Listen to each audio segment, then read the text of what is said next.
Arestado ang isang most wanted person na nahaharap sa kasong murder sa isinagawang joint operation ng mga kapulisan sa Barangay Kabaruan, Cagayan City, Isabela nito lamang ika-9 ng Abril taong kasalukuyan. Kinilala ang suspect na si alias Mau, 42 anyos, residente ng Barangay Tagaran, Cagayan City. Siya ay kabilang sa top 3 city most wanted person ng Bacolod MPS at top 8 provincial most wanted person ng Lanao del Norte PPO at may kaugnayan umano sa Dawla Islamia. Matagumpay na naaresto ang suspect sa pinagsanib na pwersa ng mga operatiba ng Cagayan Component City Police Station, katuwang ang iba't ibang unit ng Isabela Police Provincial Office sa bisa ng warrant of arrest para sa kasong murder na walang inirekomendang piyansa.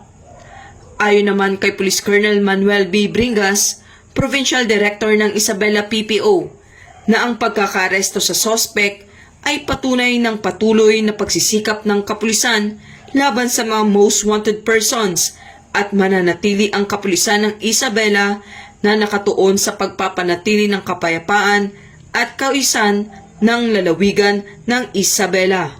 Ito po si Patrolwoman Maria Señora Jimenez Agbuya mula sa Isabela Police Provincial Office, nag-uulat para sa bagong PNP, para sa bagong Pilipinas na may serbisyong mabilis, tapat at nararamdaman.